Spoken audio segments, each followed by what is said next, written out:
fucking time.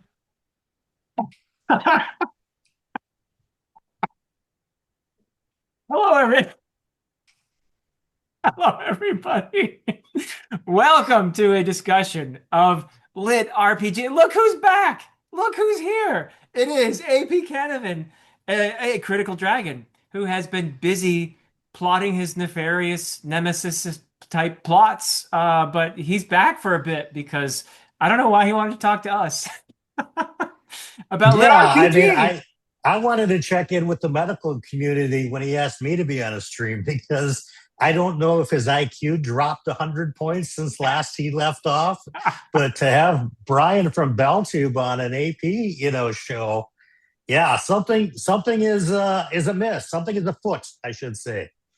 Well, both of you, thank you very much for doing this. And the reason this came about was because obviously I dropped off YouTube, but stuff going on in my private life.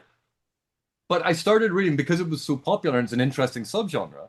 I started reading a bunch of lit RPGs, and Brian obviously knows a lot about lit RPGs, and Philip is, well, he's here, I'm here. and He's here. And by a bunch, AP means he read over 100 lit RPGs. So just so people know. the number climbed actually after I'd emailed you It's guys. it's Oh it's no. it's probably 200 the way that I saw No, that email. no. Close. Well, closer to 150. So But now you're Okay. bursting with thoughts, narrative type thoughts, like what is this genre? How does it tick? And are there some exceptional works within the genre? We're gonna perhaps talk about that as well. Some that do something a little bit different. So AP, why don't you start with some of your observations? well, one of the things that, and it needs to be said. Yeah, I read a whole bunch of this stuff, but I don't know the subgenre as well as Brian does, and that's why it's really really important. Because Brian is actually much more knowledgeable about this entire subgenre than I am. But what I had noticed with a lot of these, even across like all of the, and I had sent Brian and Philip a list of the books that I'd read, across a bunch of them, even though they were like they were cultivation, they were dungeon crawls, they were the apocalypse redux sort of stuff. Mhm. There was the system novels. There were isekai, sort of portal fantasy novels. Like I read a whole host of different ones, and what I was interested in was the the narrative patterning that occurs in a lot of it. And it was fascinating to me because my PhD, when I did it, was making the argument that while everyone pointed at J.R. Tolkien's The Lord of the Rings as being this keystone to understand fantasy, my argument for my PhD was actually, if you're looking for a keystone to understand how fantasy these days works, you need to look back to D&D, to RPGs, and to, in the modern day, computer games, because of the systematized approach. And here we have this massive popular subgenre. And admittedly, it started in the 1970s, late 1970s, with Andre Norton's Quad Keep. That is the first lit RPG book. But this subgenre has exploded into popularity, and so much of it is heavily influenced and mimicking game mechanics, ludic mechanics. And so there's two distinct narrative traditions: ludic narrative, and then what we would consider sort of the fantasy narrative. And so that's the whole thing that I did my PhD in. And it's why I find this so interesting. So, Brian, would you be able just to sort of lay out what you see as the differences between, like we were just talking there about cultivation novels versus, say, a Sure. system novel. Sure. Well, within the subgenre of lit RPG, and lit RPG really can be both fantasy and science fiction, one or the other, or both. And when you talk about some subgenres, one of the ones you mentioned was a system apocalypse or a system type of a lit RPG. That falls into kind of both sometimes because it could be setting, it could be in space, it could involve spaceships, or it could be in traditional dungeons where we find ourselves in the world of fantasy. Obviously, much more. We don't see a lot of dungeon dives in science fiction. So it within the subgenre of lit RPG, which is under both science fiction and fantasy, we have a number of subgenres. One of them is what you had referred to and what is commonly referred to as cultivation, where it tends to lean into more Eastern philosophical ways of growth. That could be meditation. That could be doing something and then absorbing what you've learned in some degree. It could be through meditation. It could just be through time. It could be through taking tests, cultivating your growth. And all of this. Wait. That gives rise to AP's favorite line, right? Are you going to meditate to consolidate your gains? Yes, you're going to meditate to consolidate your gains in your mana. And it's almost more in like a spiritual type of a sense where you have to break through some inner barrier to progress. Now, I should say, and I should have said this at the beginning, all of this really falls into the progression, fantasy, progression, science fiction, where we are looking not so much as a plot mechanic where we have to stop Sauron from taking over Middle Earth, but where all of that is still happening, but it involves a character specifically progressing through a systemic manner in order to get more powerful. There's no real such thing as soft magic in lit RPG. It's very defined. If in good lit RPG. Well, no, I was about to say they try to have a highly systemic approach, but the problem is, and it's a problem you see in fantasy. There's an entire reason why that gets undermined, and it has all of the appearance of hard systems, and yet in it, the vast majority of these books, it's always about an exploit or something that allows them to circumvent it. So that is by nature basically taking a hard system and going, yeah, but I'm going to ignore all the rules because it's narratively convenient, which a lot of people would assume is soft magic or the soft Sure. system. Well, there's workarounds. And one of the, and we'll get into that, but one of the tropes of lit RPG that people are going to find everywhere is the overpowered main character. And you're going to find that all the time. And that's exactly what you're talking about, of circumventing this system that somehow everybody else in this land that somebody may have been portaled or isekai to has to follow these rules. But our hero, for whatever reason, is blessed by the gods or has some sort of... There's no surprise at all, really, because really you have... Obviously, readers are identifying with the protagonist. And for the protagonist to be this scrappy, bit of a maverick, bit of an original thinker, and that's what gets them through, even though they're against these, overpowered antagonists, breaking somehow, finding a workaround, breaking the rules. You can see it in Dungeon Crawler Carl. That's my little contribution here. There you go. See it in DCC all the time. Also in Don't Die Dave by A.R. Witham. Those are some of the key breakthrough moments here. So we have a bit of a trope, I guess, in this. Is that fair? They're more clever than anybody else in the place that they find. Or willing to break the rules, Yes. And I should also say, just to complete my thought, so we don't get too far off of that, but there's the cultivation piece on one side. There's the game lit genre, which is far more in the D&D type of a thing, or even like some people will call it like you're playing a video game or you're reading a video game.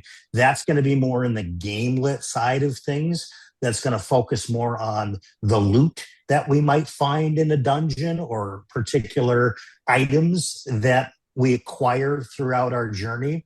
And the reader is looking for those types of things. You're not going to find that as much in cultivation. And then you've got some that absolutely combine the both of cultivation and game lit. Something like a He Who Fights with Monsters has a bit of that.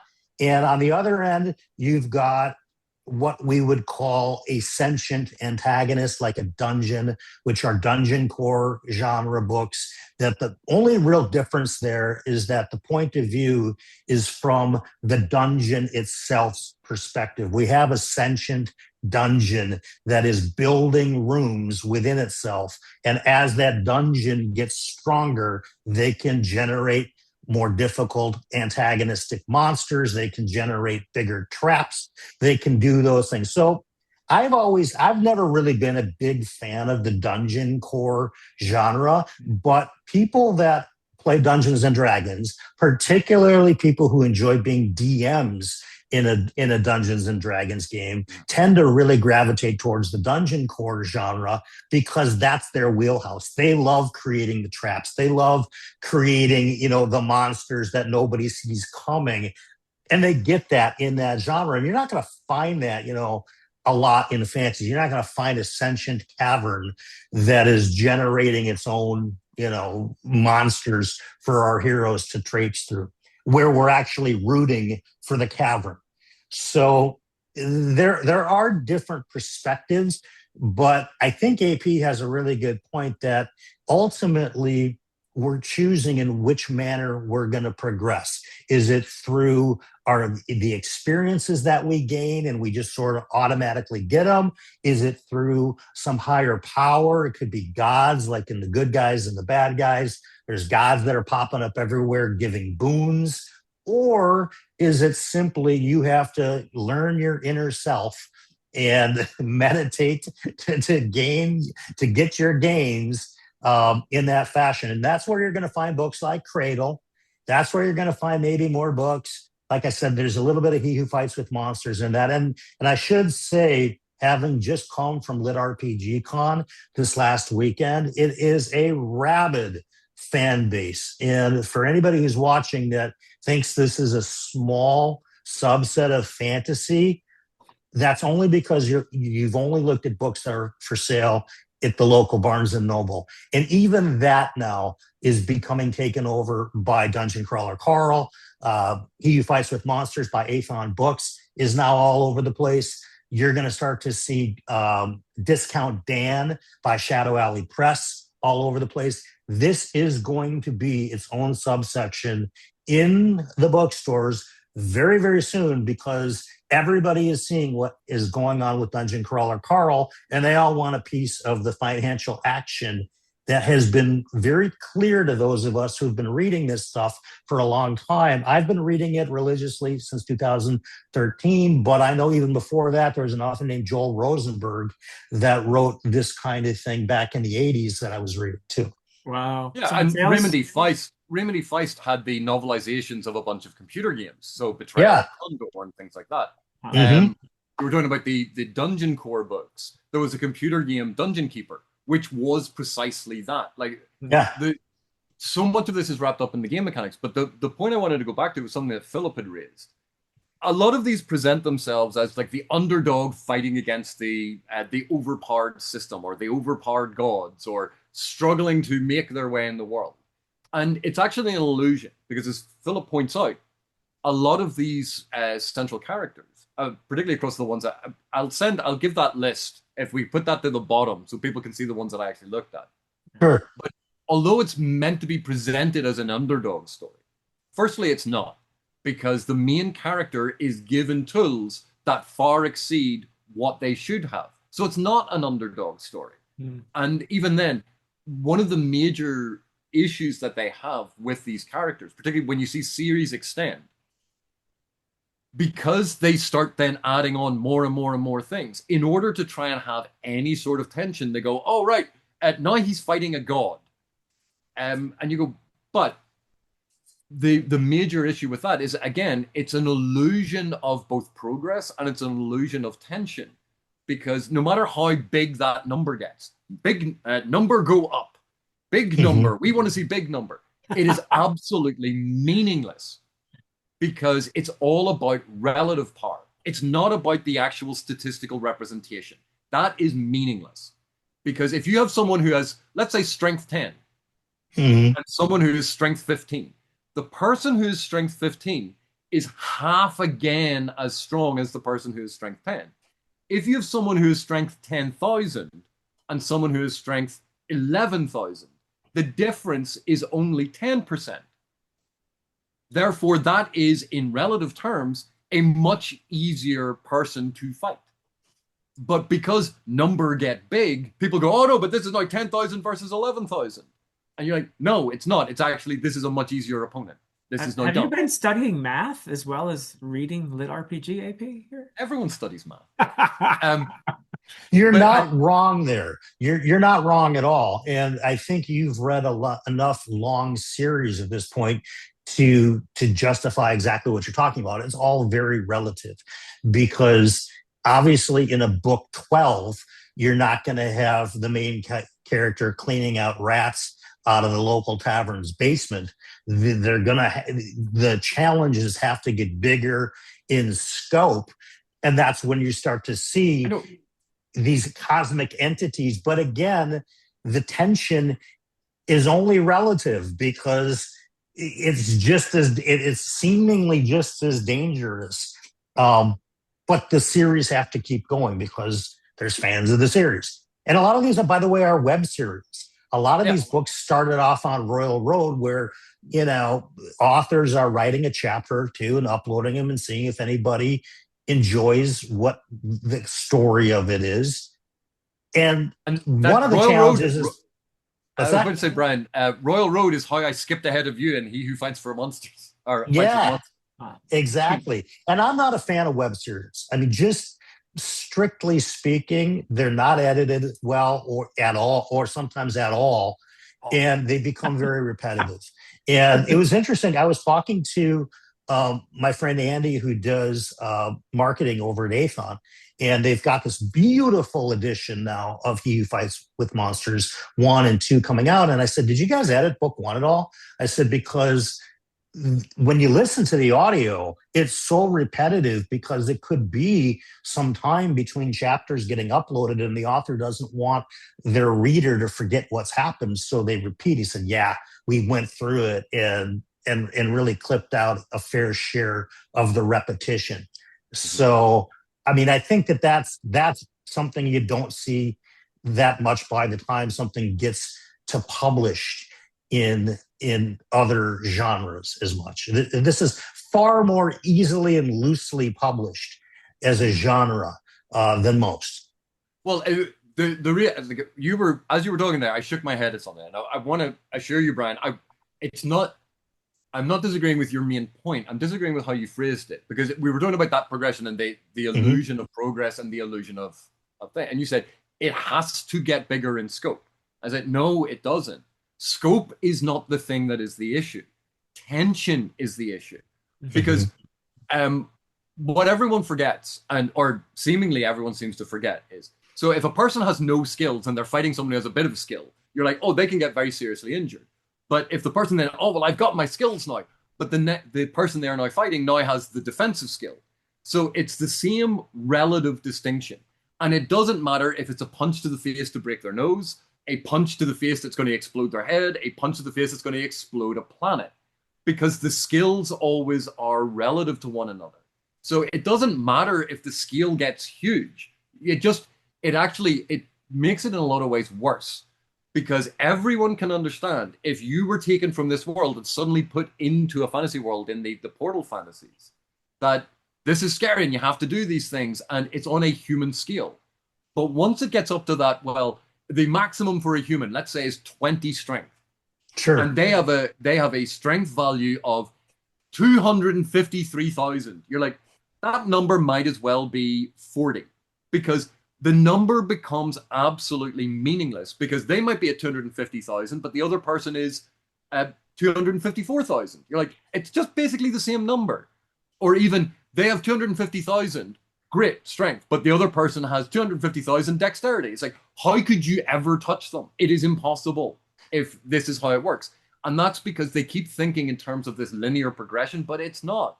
And this is one of the major downfalls of the entire ludic system that has been bolted onto a narrative system. Mm-hmm. And what I would say, this is something that a lot of the game lit, and in particular Dungeon Crawler Carl, does a lot better Let's for the talk about that. particular Yeah. for the particular reason that if you have a world where someone gets portaled into a new world and it's meant to be an extant reality, it's meant to be a Hmm. real story world, it's meant to be an actual reality where this is just how they function. It breaks down really quickly because why isn't by the way, don't get me started on why it's like FEDCA and then S tier.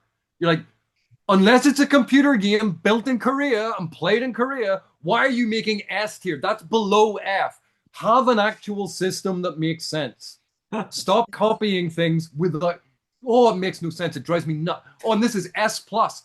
Go away. Just make the top one A. Then you have an actual system. Jesus. It's alphabetical for a reason. S is below F. Anyway. I didn't know Alan was going to be on the stream today. This is terrific. Oh, it drives me nuts. But if it's a real world, they have to come up with these ludicrous reasons why someone at a much higher tier can't just waltz in and kill the low tier people. Okay, I think go ahead, Brian. You go first. Well, I think one of the reasons that it seems like Dungeon Crawler Carl for AP, and certainly for most mainstream readers, and this goes for people, I mean, I know plenty of people that don't even read fantasy that love Dungeon Crawler Carl. And I think that what he's doing correctly or better than everybody else is he's a story first guy. He's telling a narrative, he's telling a story, he has an idea where this story is headed, and he's using the lit RPG mechanics and kind of sensibilities to tell the story rather than kind of constructing a story for the sake of the mechanics. And that is why it's become as popular as it is, because most people are far less interested in the crunchiness of a lit RPG, meaning stats and stat boxes, the numbers, all that stuff. It doesn't really deliver anything relevant to the story. It's for people that just like the math of it. And I suspect as we see the next few years of lit RPG becoming more mainstream, those are going to be the types of stories that are going to find themselves at retail, that are actual books, that are actual stories. Things that are actually narratives, because that's what they are pertaining to be. But so you had a point. No, I wanted to just add to that. I think that's both of you are making a lot of sense. And the other thing to me, and then this is speaking as someone who's only read a few other lit RPG other than Dungeon Crawler Carl and Don't Die Dave, but to me, what distinguishes DCC, and I would add Don't Die Dave, and I think Brian would agree with me, is that in addition to it being more story first and you having actual character development and relationships between characters, there's also a theme component to these stories that to me is interesting and elevating. There's a social critique embedded in Don't Die Dave, and it's something that you can actually dive into. It's also, I think, very much present in Dungeon Crawler Carl. There's a criticism of a kind of consumerist culture in both cases, but also a culture of spectacle, a culture of the idea that human beings are part of a big system in which we become cogs in a wheel and we don't matter as individuals. And these are narratives that are giving us an opportunity to challenge that the dominance of the system, so to speak. So I feel like they're plugging into something a little bit deeper, maybe. And you can, Brian or AP, since you've read so much more, is that uncommon to find a more thematic depth, if you will? Well, yes. Yes, absolutely. Well, what I was going to say is, to actually touch on this point, it ties into the whole overpowered main protagonist thing. For all that a lot of people online complain about plot armor about characters, dear God, do they love their main characters who cannot possibly die? Which I just find the hypocrisy of that whole thing bugs me. But one of the reasons why I think these are, as Philip points out, that these are increasing in popularity.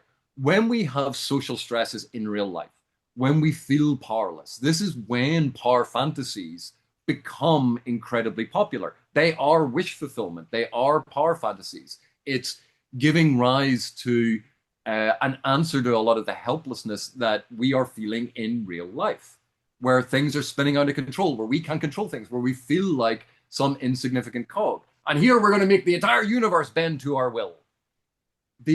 One of the issues with this hyper individualism that we see, is linked to another point that I wanted to bring up, and Philip had sort of mentioned there. The books that I have liked best in any of these, any of the different series that I've read, have a clear goal for the character that is beyond me get strong, number go up. So, for instance, there are a couple of the apocalypse stories where basically the person goes back in time and they start at the very beginning, but they have foreknowledge of what is going to happen to humanity is going to get wiped out. So there's an actual purpose to the narrative. Why do they need the number to go up? Because humanity is going to get wiped out. So they have a mission, they have a drive, they have a goal, they have a crusade. They are going to do something to protect humanity. It gives a reason for it. But a lot of the other ones, both Gamelit and Cultivation, a lot of the different progression ones are just, I have found myself here. I am going to get stronger. Why? Because me gets strong. And there is no reason for it apart from an individual drive. And in fact, a lot of the subtext to it is sneering at people who would dare stop to help others. It's all about get strong yourself. Anyone else is too weak. You are stoic and you can... The number of protagonists who, this is the worst pain they had ever felt, but they fought through it. Multiple instances in a row. They fight through the pain as if, what? But they're doing it solely for themselves. There is no altruism. There is no even acknowledgement that a rising tide raises all ships. It's no, I'm going to get strong and everyone else is dumb. Quite a few of them have huge criticisms of corporate culture, which is interesting to see. Because again, in the real world, there's this feeling and fear of these corporations wielding so much power, and we have nothing that we can do against it. So lo and behold, we have a hero protagonist who's going to take down the evil corporations, or the evil government, or the evil gods who are just a stand-in for corporation or government. And they are power fantasies. And we see this throughout almost every genre. There are forms of power fantasy. So lit RPGs are nothing new in terms of the actual narrative type that they are. They are corresponding to a well-established, well-worn, well-known type of power fantasy. And it's just a new iteration of a very well-established form. And totally correct in that analysis. And I mean, you talk about power fantasies. There's a whole genre that I don't even think, and I'm glad you haven't, because it's my least favorite genre. Even worse than Cultivation for me is the harem genre, where it's exactly like it sounds. It's harem lit RPG. I will say there was one series I was reading, and at a certain moment my eyebrow went up, and I was like 4 books in. And I started the next one, and I went, and now I am done. When this guy suddenly acquired 5 different, beautiful, amazing women who all fell in love with him and all wanted to marry him and all wanted to share, I'm like, and I am done. This is no longer a thing I want to read. Before that, it had been an interesting story about, oh, well, he was like arrived on this world, or the system had appeared, and blah, blah, blah, blah, blah. I was like, I was reading it that way, and then suddenly it was all, nope. Yeah. My friend pointed out it was a bit like, was it Laurel K. Hamilton's series, the urban fantasy series, Anita Blake, where the first books are urban fantasy, and they're tying into that, which was a big thing in the early mid 90s, and then suddenly there was this pivot to basically erotica, and it was like, right, I am now done with that series. If you like that sort of thing, brilliant. But that's not why you started reading the series. That's right. Suddenly pivot. Yeah. So those books were kind of popular about 10 years ago, and they've sort of fallen out of favor a little bit because the readership has changed. I mean, when lit RPG was really when Royal Road was really kind of becoming established, and sort of like I said, around 2013, 2014, 2015, the readership was all male. I mean, it really was. It was kind of the equivalent of where you'll find romanticy, male to female demographically. And it's changed because there's so many, female fans now of the genre that those kind of subsets of like harem, whatever. It was interesting. I was on a panel at RPG Con, and we had to go down and talk about our least favorite trope in the genre. And I said, for me, harem, and the gal that was next to me said, yeah, why don't we have any reverse harem stories? There are essentially none of that. So wish fulfillment is a big thing. And I also, before I forget, a component of lit RPG that has nothing to do with narrative and has nothing to do with theme is the need for a dopamine hit about every 2 or 3 chapters. And that could be finding some loot that we're excited about, or getting a new skill that we're excited about. You have leveled up. Your number goes up. Hey. Right. But it is if you talk to lit RPG authors that are honest about what they're doing, they know if they want to sell books, there has to be a certain amount of dopamine hits, because that's why people are reading the genre. It's you and I and Philip could go out for a steak and lobster dinner, and it would be phenomenal gourmet meal. Sometimes we want to eat a can of Pringles. And a lot of the lit RPG is a can of Pringles. It tastes good. You don't remember it later. It satisfies an urge in the moment. It's not changing your life. You're not thinking about the preparation that went into that can of Pringles. You're liking it for what it is. But that said, and I agree with everything you just said, but it seems to me that within these genres, or this genre, where the formulas are obvious, and we can probably spend hours talking about the different formulas. And that's true, by the way, of every genre. Every genre has formulas. Maybe these are a little more evident, but any genre with its formulas has an opportunity for storytelling that rises above all that.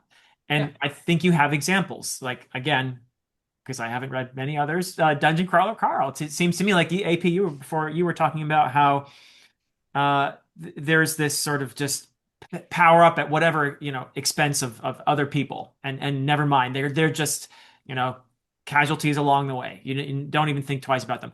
Carl in Dungeon Crawler Carl frequently has these moments of, my God, what are we being made to do? What are we becoming in as we're being forced to become part of this whole thing? And how can I not become that? I feel like there's a lot more reflection, and there's opportunities for breaking those molds and doing something a bit different. And that's got to be true of every genre, I think, right? Yeah, and I think this goes to your point, Phil, goes exactly to what Brian was talking about. That dopamine hit from a ludic mechanic. If you think of the number of times in a computer game, like you kill it, and your character suddenly gets the glow and the explosion of light, and you open a loot box, and there's all of this, that's all there to provide that. And that's all that's being recreated here, is exactly the same phenomenon that we see in gaming, because it's a ludic mechanic. It is not a narrative mechanic. And that's why, in fact, one of the series made a really snide remark about people complaining about ludic narrative dissonance, and they made this really snide remark, and I'm like, hey, idiot, that's because it actually exists and you can't write narrative properly. And I know this because I've just read your latest book, and I loathed it because it was dumb. Don't hold back now, AP. How do you really feel? And this is fascinating, because when you have the authors who are looking at it and go, right, I am writing a story, and this person is out living in this world, and they work through the ramifications of that, that's where we get really detailed and interesting narratives. When we have authors go, I've invented this game world and it's not real, and my characters are not going to be psychologically affected by the fact that they have just wiped out a sentient species, that adds a level of unreality to it, which undermines, particularly if they're trying for a serious tone, if they're trying to get people to treat this as real, to have a willing suspension of disbelief. You've undermined that story world because you're not using psychologically real characters. And that's the major distinction I see between a lot of the amateur writing that's out there is they Mhm. have a cool idea, but they don't think through the ramifications. They have this awesome character who's a wish fulfillment power fantasy, but they don't make them psychologically real. They think, I'm going to make them stoic without knowing what stoic actually means. And Brian, you were pointing out about series being picked up to be now mainstream published and getting editing. Oh dear Lord, do some of them need editing? The use Yeah. of the wrong word. They reached the conjunction. You mean the junction. Yeah. They didn't reach a sentence. It's a junction, not a conjunction. I wish Yeah. you know what? You should have done a reading vlog of you reading these and reacting to the things that you would have edited, AP. We would I have. know, but you know the way you can bring up subtitles on YouTube videos, and anytime someone swears, it just misses out the word. It just would have had subtitles that were just blank all the way through of me trying to react to some of these books. Like, also, I suddenly switching tense, suddenly switching point of view without any, suddenly going, oh, I did this. It's an author insert, and you forgot to change this one to third person. Like a lot of them are incredibly poorly written. yeah. And you go, you know what? Everyone learns, everyone builds skills. And like I've still read series that are written this way because there's some interesting ideas, they do cool things. But ultimately, a lot of them boil down into hyper individualism, hyper exceptionalism, screw everyone else. It's all about the single person. And they'll pretend to be good, but a lot of their actions are actually damning or taking advantage of other people. And they're the smartest person in the room. And it's why when they have the intelligence stat, almost all of them come up with a reason why the intelligence stat doesn't actually relate to intelligence. In which case, don't call it the intelligence stat. Call it something else. You're not fixed on this. The wisdom stat, that's how quickly your mana recharges. You're like, Right. in which case, call it mana recharge. Don't call it wisdom because your guy is dumb. And this is what frustrates me. They have a hyper reductive system of reducing incredibly complex interactions and incredibly complex concepts into a hyper reductive stat system of these things to go, but that's how computer games do it. And you go, yeah, and they're games. Right. They're not meant to function as an actual reality, which is what fiction is meant to be doing. And this is why when you have the character going into a game, and there have been a bunch of this where they've uploaded their minds into a game, suddenly that criticism disappears. You go, yeah, that's fine. Because now it is meant to be a game world run by an AI. Now the AI can make things magically appear because it's not bounded by the concept of physics. It's bounded by the concept of a game. Dungeon Crawler Carl, they go into an artificially maintained thing where an AI has all of this power. You go, that explains why these things happen. That is a narrative reason that allows for willing suspension of disbelief. Someone being teleported to a new reality and they go, oh, magic here is real. And you kill this guy and it turns into these items. You go, no, that's a game mechanic. That's not a reality. And so that's why there's this tension between things that are well established and work well in ludic systems, but are so poor when it comes to narrative systems because they are functioning in very different ways. And when someone who understands how to bring them together, that's when you get an incredibly satisfying narrative, at least in my opinion. I entirely agree. And it gets back to what I had mentioned earlier is that the barriers to entry for this particular genre have traditionally been quite low.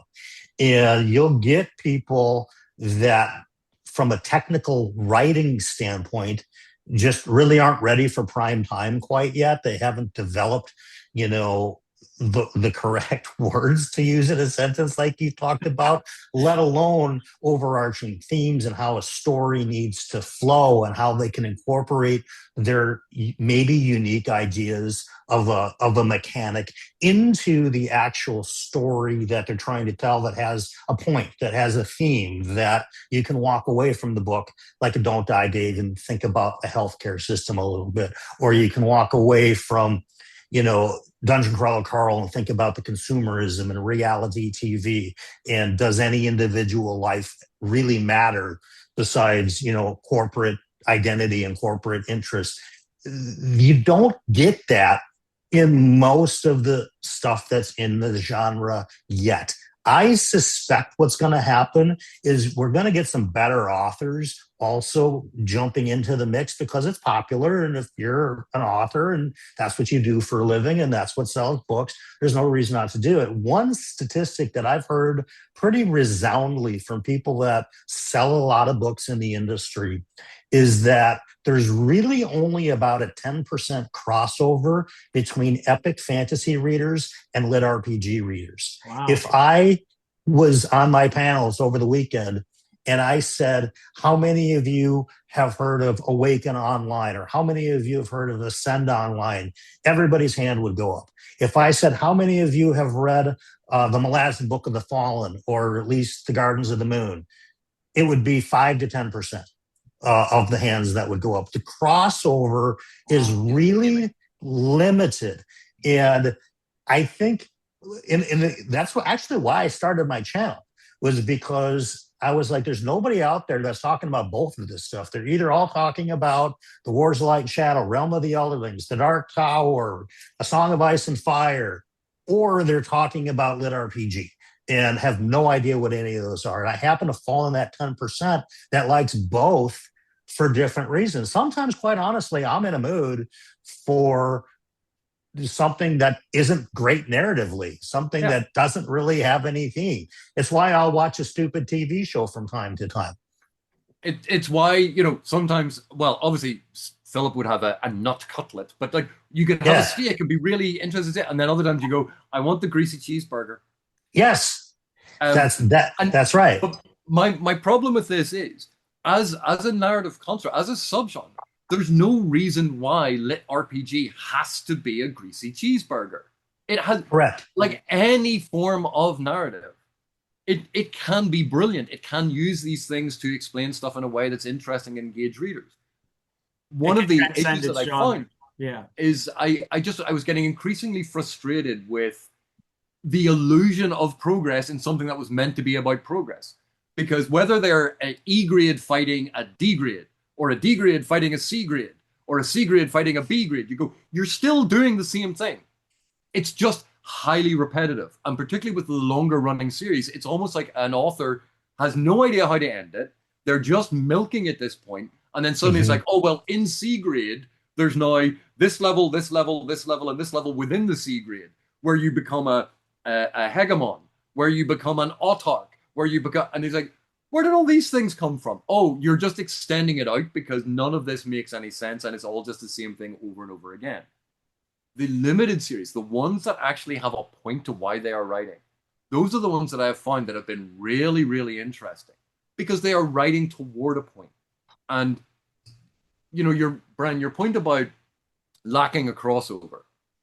Imagine on Weathertop, you have the Hobbits, you have Aragorn, and the ring wraiths arrive, and it's ring wraith level S++. Correct. And Frodo draws dagger +1 and attacks with his flaming strike. The ring wraith defends with, and then it's in like bold text or whatever the skill is. You go, oh dear God, you're just ruining all of the narrative tension. Tolkien is rolling over in his grave right now. Yeah. It's absolutely horrendous. But if you're playing a computer game, it's like, oh yeah, he has this skill. I'm going to deploy this because that's going to, it's an entirely different focus. And that's fine. But to expect people, just because something is using fantasy trappings to like a fantasy lit RPG, the focus of the story, the style of narrative is actually quite radically different. Yes, they are borrowing fantasy trappings, but it is not a fantasy narrative in the traditional sense. Correct. And even when we think of those fantasy narratives where you have a brilliantly powerful main character who has gone on a quest to defeat the evil Dark Lord and has gone coupon collecting to get the sword of stabbing and the shield of stopping and the chainmail of it hurts my chest. Like, they've gone on that to get all these things because they need them to defeat the evil Dark Lord. But even that style of progression, people go, oh yeah, that's just a progression fantasy. You go, but it's still written as a narrative. Whereas a Mhm. lot of these lit RPGs, and I apologize to those people who love the lit RPGs that are cozy fantasy. I Mhm. haven't read them yet, and I know there's a bunch of like cozy fantasy or cottage core lit RPG things out there. I haven't read those yet, and I'm sure they are absolutely delightful. But from what I have read, so many of these confuse the Monty Hall style of gaming about the collection of masses of stuff Sure. with an actual fulfilling thing. The number of them where I have now become overlord or I've become mayor of this town, but that's going to be boring to write about. So I have a subordinate that's going to run the town for me. I have a subordinate who's going to run the country for me. I have a subordinate who's going to run the planet for me. That sounds I like just Primal Hunter. I just want unlimited money whenever I want it, Yeah. unlimited stuff whenever I want it, without having to do the thing. It's oh yeah, I'm head of this, and I have an NPC or another character that does all of the boring, actually being a leader. I'm just going to go off on my own to kill things. I And think I would be interested in your opinion. I don't think you've read this one yet. And it, to your point, it's got a start, a middle, and an end already planned before the series is finished. It's a series called Meet Your Maker by Jonathan McLean and Seth McDuffie. It's only going to be 5 books. Book 3 comes out in the fall, and it's been an interesting test because Jonathan and Seth write like pros. And the lit RPG audience isn't so used to that. Where, he's Jonathan's a Hollywood screenwriter. I mean, he knows how to write. And the books are far leaning more into fantasy than they are into the mechanics of things, yet it still is lit RPG. I'd be interested in your thoughts on that one, only because I think it's written better and it's clear that there is an end goal to it, and they're specifically not trying to do an infinite amount of books. They have a very clear idea of where the story is going, how it ends, and that's it. And you don't see that hardly at all in lit RPG. It's let's keep pushing a book out every 6 months and keep the fan base engaged with us. Because literally since we started the stream, 87 lit RPG books just got published. I'm not even joking. They come out so fast that when we can find a series like a Dungeon Crawler, Carl, that seems to have an idea where it's going and it's not going to be infinite. I think there's only going to be a couple more books and that's it. Um, it's I think for you who's been more into the idea of a complete series is a good thing with that. I think you'd like that. yeah, and even the series that I have read that are not yet complete, because they're aiming toward an actual goal, Mm-hmm. there's actually a very different focus in that narrative. But the ones that are kind of aimless and they kind of just stumble around of like their focus is character gets stronger, and you go, but that's Mm-hmm. not a narrative focus. That's a gaming focus, and it's Mm-hmm. it's perfectly fine to have a gaming focus, but it makes it a less fulfilling narrative. And if you're writing a narrative, and lit RPG is meant to be a narrative, then that is a major weakness of the form because they're not aiming at telling an actual narrative. That they're going, here's just following along with this character, and they get incredibly repetitive. And like that's one of the things that's interesting in Dungeon Crawler Carl. The different floors having different mechanics, Totally, different. everything is different. Yep. I have to admit, because Philip's here, I'm not going to talk about it, but there was one particular floor I went, oh dear God, involving cards. Yes, that the deck mechanic for me did not work at all because I don't care about the deck mechanic. Um, that book, there. I mean, I like Uzi Jesus, but I mean, besides that, I'm with you there.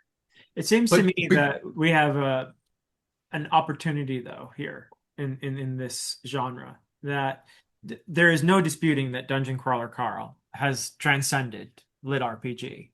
Brian, you said you know people who love it and don't even read fantasy or other Have literature. never read, they literally only read romance books, not even romantasy books, just romance. Yeah.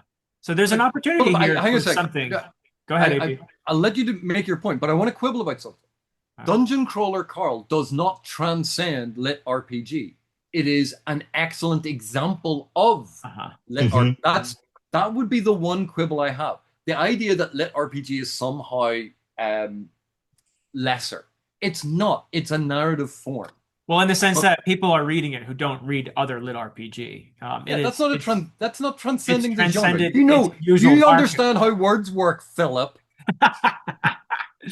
It has transcended It's its more mainstream as I its think normal market. It is yeah. people are reading it, engaging with it who, like myself, who really don't engage with lit RPG otherwise.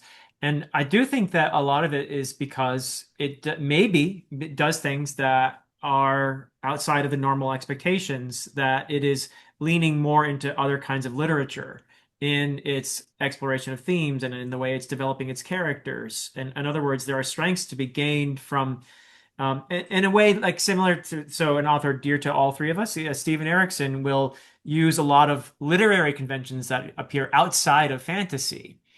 So in this sense, you have an author who's willing to do something that's different from the norm in the genre by leaning on forms of storytelling that are that can work, that you can wed these things, that you can do some interesting things, that you can tell a compelling story that will stick with you, that won't merely entertain you in the moment.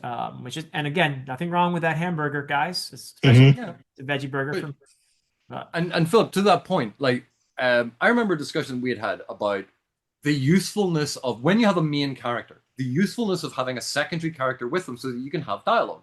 Because dialogue helps break up action sequences, it helps break up Right. descriptive passages. And so the idea of if you're going to have a main character, giving them a companion. And we see that in Dungeon Crawler Carl with Princess Donut. Yeah. As much as I loathe her as a character, and I know I've just now offended a whole bunch of people, she annoys me. I don't think she, particularly in the later books, she gets incredibly annoying, and I'm just hoping that someone kills her. But I suspect that's not happening. yeah, I know. Yeah, because I always shy away from unpopular opinions about things. Yeah. Right. But partnering a main character with a sidekick is highly effective. The explanation for why this character is going to be able to do unbelievably brilliant things. So we have in the time travel ones where someone's spirit or mind gets sent back in time to start it all over again.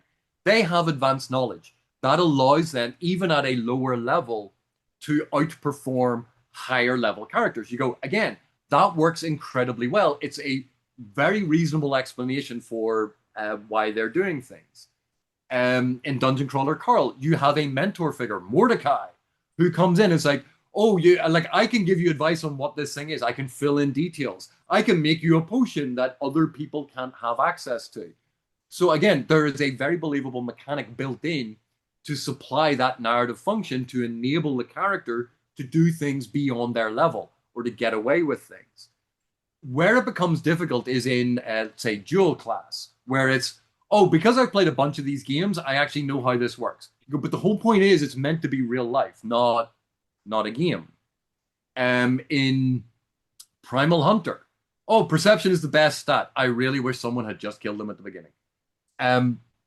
But in that, it's like, again, the running into the issue of why are they so good? Oh, well, they have the benefit of an uber powerful primal god is going to give them a bunch of things and help them. And, well, in which case, then it's not a power fantasy because they're not doing it themselves. Oh, well, he doesn't help them that much. No, he does. He's constantly given things that make him more powerful than he should be. It's not a power fantasy anymore, and it's even failing at that. It's I'm super special. And we're actually leaning into what a Mary Sue originally was.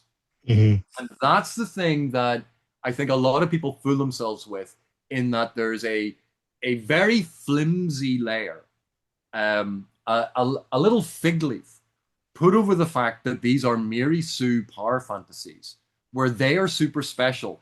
They have a bloodline ability that makes them better than everyone else. They have, although they appeared human, they're secretly a super special race.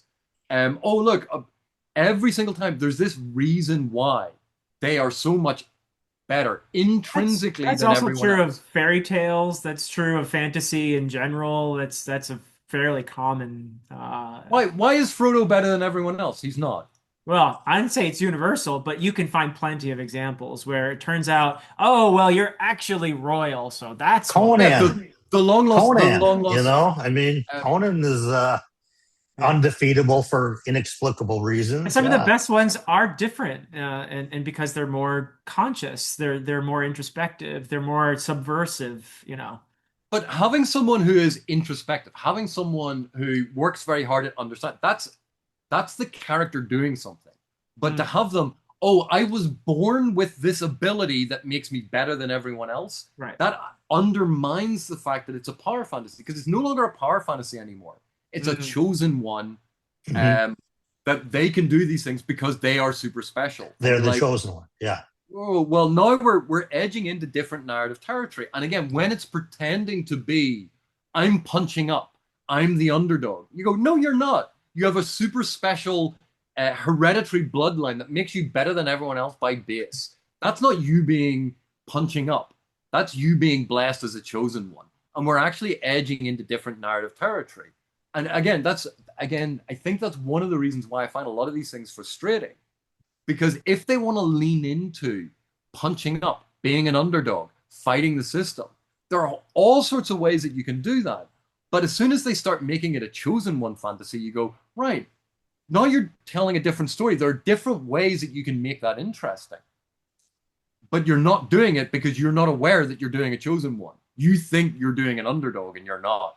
And that weakens the overall narrative. That undermines the overall narrative.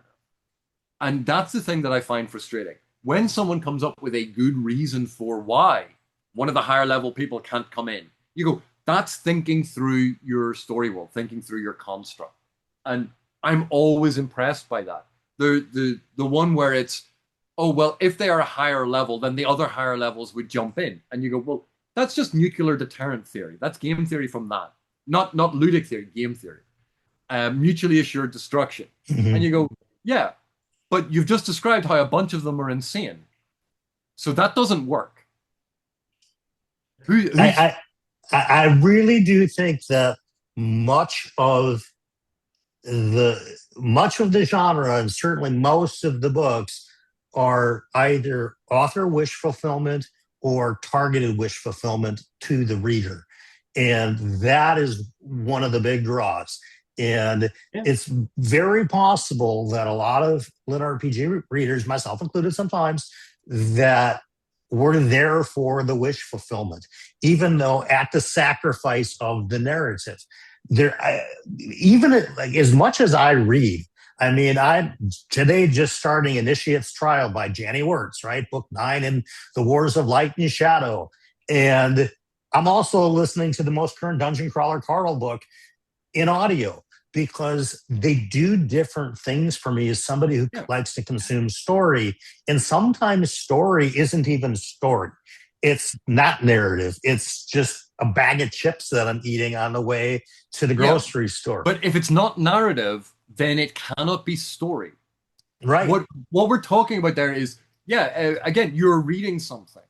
Mm-hmm. But if it is pertaining to be a narrative, it's Mm-hmm. not that you have to follow the narrative rules. You have to understand how narrative functions. Yeah. And that's particularly with these series that go on and on and on. They forget how narrative functions and it becomes highly repetitive. It becomes increasingly boring. And Yes. all it is, oh, look, I'm this new thing. I've had to invent this entire new system to bolt onto the old system because I Yes. made the character far too powerful at the beginning. And now there is no challenge. And Yes. I need challenge for narrative to function. That's the point that I would sort of make.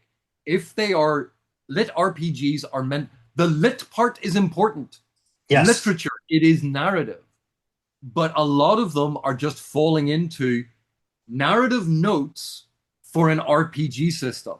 And you Yeah. go, right, if it's a go and write an RPG system. enjoy an RPG system. There's no problem with that. But as soon as you start pretending it's a narrative, start paying attention to narrative constructs, narrative structures, narrative tropes. Be aware of these things. And that's why I was talking about the punching up. If it suddenly becomes a chosen one, that undermines an entire construction that had been in place, which weakens the overall narrative. And if it's, oh, well, but I still enjoy the numbers. Great. Enjoy the numbers. Enjoy the system. Enjoy it. I'm not saying you can't, but it's no longer a good narrative. And I think that's been my frustration with so many of them. And when I see a series, and again, the only one that I think we all share in common is Dungeon Crawler Carl. When I see a series where the authors actually thought about it, they have created, yes, there is a system in place. Yes, it has these things. It does all that. Because it functions as a narrative, that's why it works. That's why people who aren't huge game nerds, like, I love my RPGs. I remember playing a bunch of the Final Fantasies. I remember all of these things. I did all of that. I understand when someone talks about a mob or when someone goes, Leroy Jenkins. I know what that reference is because I played online games. When that is all that your narrative is, that's not a good narrative anymore. And the Dungeon Crawler Carl series has thought about it in narrative terms, has found ways to make it the ludic system narratively compatible, which is what makes it a much more satisfying read. And I'll be really interested in if you do get to that Meet Your Maker book, because I've sort of referred to it as putting the lit in LitRPG. And I think it's different enough than the formulaic stuff that you've read ad nauseum, because I saw the list of the stuff that you've read, and so much of it is formulaic. And some of those I haven't read specifically because of it, that I go, oh, I already know that series is similar to this, and the other, and I can skip that. Yeah. But again, the reason I have that list is because if I want to understand the patterns and the formulas, I need to see different iterations of it. So Azarinth Healer was an interesting series. First of all, female protagonist. Most of the protagonists we get in lit RPGs are male. Here we have a female protagonist. But like, she ends up in this world and it's like, no one ever thought of being a combat healer. You're like, are you kidding me? So she gets to like a legendary class where she's both a fighter and can keep herself alive. You're like, okay, let me go with it. Let me go with it in this world. And no one thought that healers should be able to heal themselves. And I will say, far and away, the biggest lit RPG series, and it isn't even close, is the 16.5 million word Wandering In. And that does have a female protagonist as well. I am one of the few people that enjoys lit RPG that really does not enjoy the Wandering In, and I get beaten up by it quite a bit on my channel. It wasn't for me, and I just think the series is clearly never ending. There's already close to 700 audio hours of that series, and for me, this gets obnoxious. It's like, okay, let's just move on. Here's what I've gained from this discussion. What I have gained from this discussion is that my next book is going to be an underdog chosen one, just to annoy AB. Yes. An underdog chosen one that uses a cultivation system, also, but with a mechanical progression system that neither of them make any sense, and you just pull shit out of your ass whenever you get, I'm gonna be rich. This impossible person to beat. Oh, I've just discovered this skill that I can just reach down deeper inside myself, and use my willpower that is actually already statistically noted. That I'll be able to do this because although my willpower has this stat, I actually can just force my way through it and grit my teeth and experience more pain than I have ever felt before, but emerge on the other side unbeaten. And now I must meditate to consolidate my gains. And I better understand the concept of sharpness. Oh dear God! Like you've given me such a great idea for a video, by the way. Yeah, you've given me an idea for a video to make a curated list of narrative lit RPGs. Ooh. For people that really enjoy well-written stories. Yeah. beyond just the dopamine hit Oh, every other definitely. chapter. That's a great idea for a video. Yeah. Yeah. Because I have to, like, one of my frustrations with one of the series, it was going along quite well, and it's, oh well, now it's they don't really understand what Tao is, and they don't understand Eastern philosophy. They've read the Wikipedia article about Buddhism, Hmm. and that is informed how and then maybe they've read other cultivation novels, but they start off going, I have to do this thing. And okay, so they're doing that. And it's like, oh, but now I've had this revelation and it's actually an entirely different system. And now there's this other system. And now I have to expand my mind. Now I have to expand my soul. Now I have to temper my body. And suddenly it's what started out as a system of progression has become there are now 9 different systems of progression all going at once. And you're just going, like, I honestly don't care anymore. Just shoot him in the head. Just shoot the character in the head, put me out of Be my done. And I think that's I think the point is progression just for the sake of progression isn't the story. yeah. It's you might as well just go watch somebody play D&D with an average DM because they're So just that moving I would say from that's room to better. room. Yeah, that's probably better. Progression for the sake of progression. I think the market's is going to kind of speak on that because as more authors that have some skill about telling a story see that, hey, there's traditional publishers that are picking up this genre all of a sudden, it's getting end caps at Barnes and Noble. You're going to find some very skilled authors choosing to tell their stories. That's what I mean. In There's an this opportunity. manner. There's an opportunity. Yeah, absolutely. Absolutely. Because before it was almost like, if you take a look, and AP, you know this because you've read so much of it, how many pseudonyms are used in LitRPG as an author, right? I mean, you would feel like if you're writing a book, you'd want your name to be there. And the ones that have the real stories seem to have that. But what I will point out is book 1 of a lot of these series is usually the best book. And I'll tell you why. It's because they start off as a normal person and they are facing challenges in the frame of reference of their reader. And they gain some abilities that allow them to overcome it. It's all in human terms. And it's all going from, 0 to hero. We even have a cliched expression for this. So the book 1 works because it's a stranger in a strange land. They've arrived in a new environment, so everything is new and being explored. They are an underdog because they have gone from an ordinary human to now dealing with these supernatural or extended threats. They are learning the thing and leveling up the first few times. This is all exciting and new. Where almost all of these series go wrong is from book 2 onwards. Because that's where the initial exploration, where people have thought out the initial mechanics, they haven't considered the ramifications of it, and it just sort of extends on. And it now becomes more and more ludicrous. Because when someone is dealing with, I have to fight a wolf, like you imagine fighting a wolf, you go, okay, that's scary. But it's, no, I have the power of 9,000 humans, and I'm fighting a mountain. You're like, I don't care. Right. All it is, it has become just spectacle. It is no longer a threat. No matter how much pain we are told they feel, no matter how much they grit their teeth and fight through it because of gumption, because of their strength of will or whatever it is that powers them through it, it has just become a repetitive thing over and over again. And I would have to say the one last thing, because I know we're finishing up. Yeah. So one of the things that increasingly frustrates me with a lot of these books is the constant anime references. And like in Dungeon Crawler Carl, there's a whole lot of references to TV, but it doesn't become a mainstay of what is actually happening.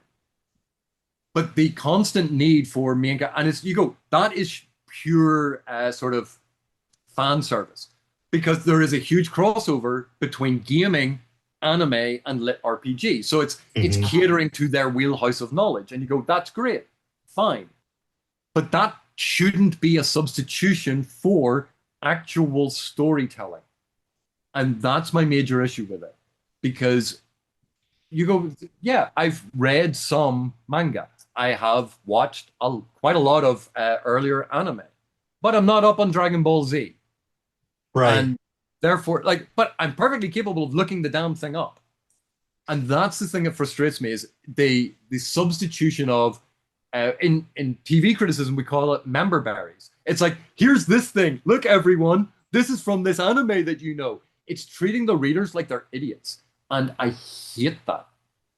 Um, and that's what it like. The first book, interesting setup, everything on a normal scale that can be understood. But when you get to the later books, the scale has exploded. Nothing makes sense anymore. And it's, oh, look, he's created a universe inside. He's become a universe. Oh, okay, all right, fine. Yeah, moving on. Well, Right. if, you keep, And if we and keep we and going, we AP, you're going to explode a few scales yourself. So we better. and we don't see that in Dungeon Crawler, Carl. I mean, there's a defined amount of levels. Whether or not he does something in that universe afterwards, we know it's not going to be in the AI's dungeon, and maybe it's something in the universe or whatever.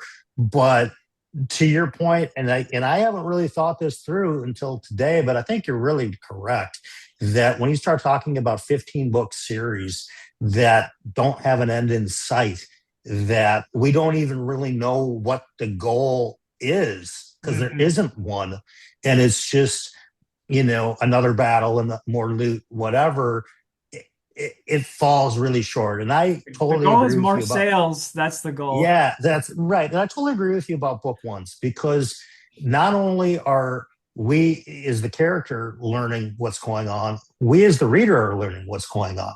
And it's we're sort of vicariously into the book because we don't understand it yet either.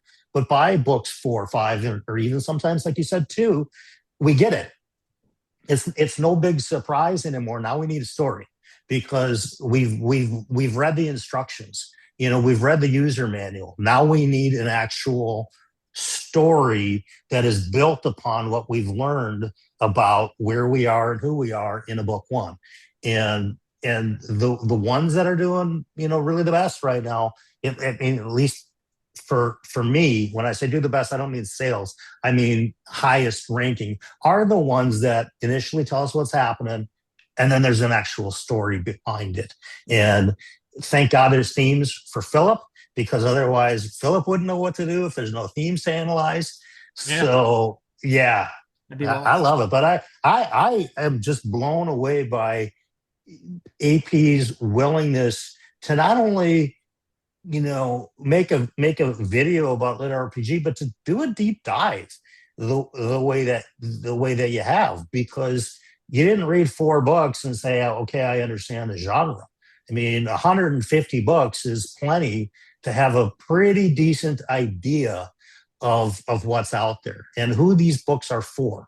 So, because that's the whole thing too. These, certainly not all of these are for, high level, looking for the grand theme, walk away, never forget that book for the rest of your life type of a thing. So, no, but this has been really fun. I love this too, because like I said, I just came from LitRPG Con where LitRPG could do no wrong.